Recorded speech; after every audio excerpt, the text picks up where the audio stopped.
Yes, please. You can ask them, children of mine. No for you, yes for you. The only person that ever, I think, read my memoir in its entirety. I read it. In its entirety. The one that you handed out, yeah. Yeah, well, I congratulate both of you because my own children, I don't think, have read it at all. Well, because they're more familiar with it than we are. But anyway, I have also got some other writings that I've done. And since you were going to be sitting here and looking at my conversation area, these are poems about my relationship with Jay.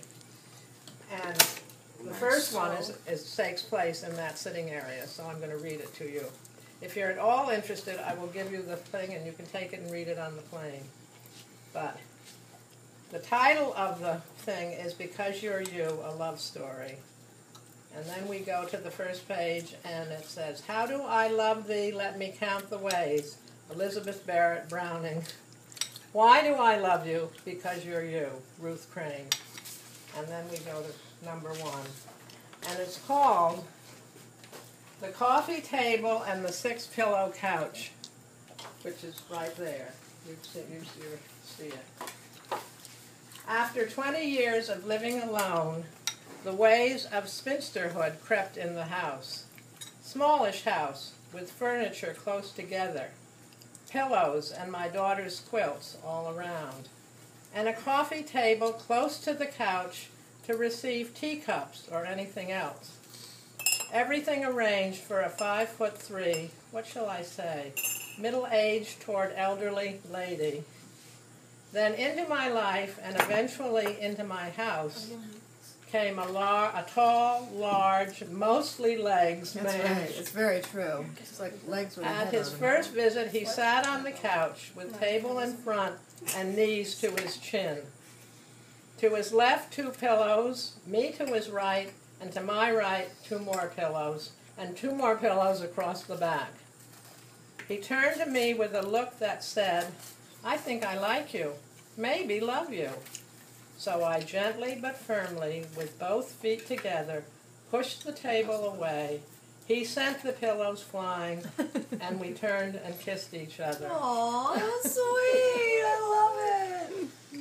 So That's wonderful. How awesome. That's great, Aunt Ruth. I wrote that at the beginning, and I never thought that I would go on. Oh, that's so terrific. But I'll just read the next one, and then that will be enough. But the next one, I guess, Daphne, you'll know about this. I don't think you were at my 70th birthday party, were you? No, just Daphne. I was. But the next one is called Then and Now. When I turned 70, my children gave me a party.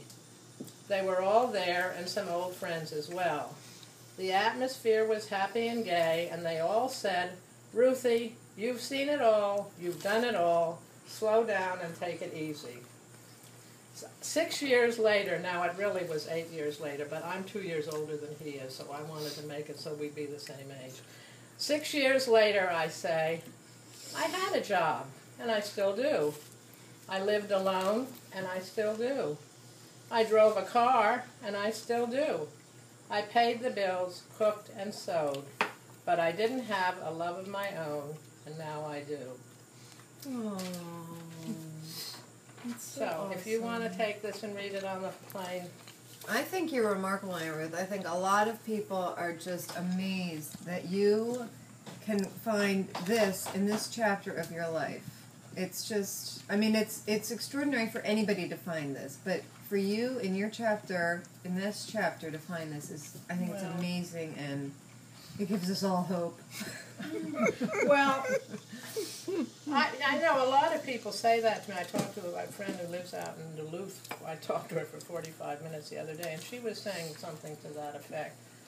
But, you know, things just happen.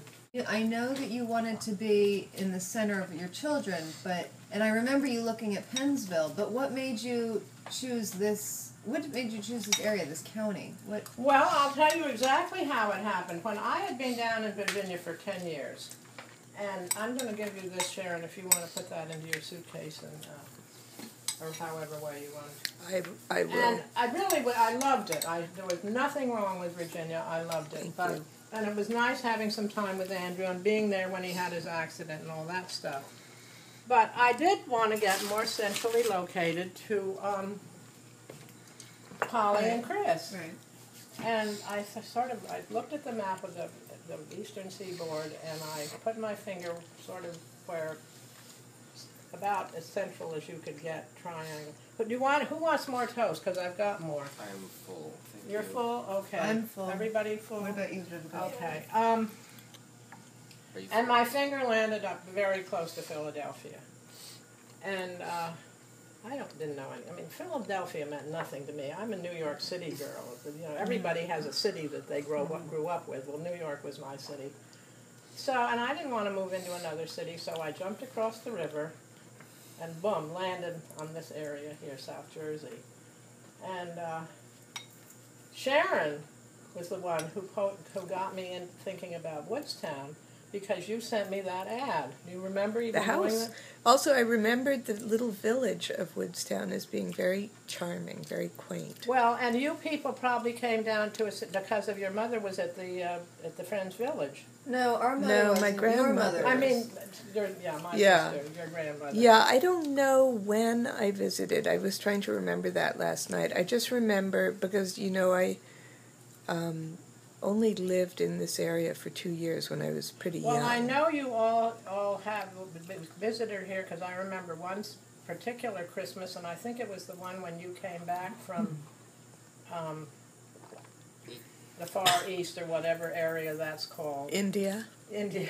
Well, was it actually India? I was in India. And you wore a sarong. Yes, I was. Whole I did. Christmas. I wore a sari that I bought in The whole India. Yeah. And I remember that we were all assembling, and I had driven down with my kids, and I have a picture of everybody. You know how sooner or later we all had to stand together Right. somewhere and Do have the a group picture photo. taken. And I remember you and your sari and a sarong or whatever. Sorry, I remember that photo. And it was the year of the Preppy Handbook. Oh my God! Yes, I was so appropriately And dressed, we were all, wasn't I? had to read the Preppy Handbook, had to read the Preppy Handbook. So somebody in that group is reading the Preppy I think Handbook. it's Sharon. while In we're- my while sari. we're having the That's picture so funny. taken. So I do remember that Christmas, and I couldn't tell you what year it was, but I think it was when we were still living in Ridgewood.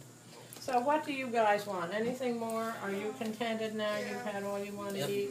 Okay.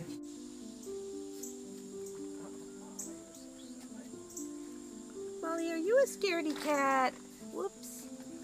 Oh, you're a scaredy cat.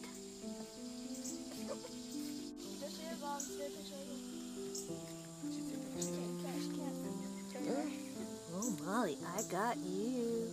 I'm capturing your soul. This is, you know, all of us getting ready for yet another group photo.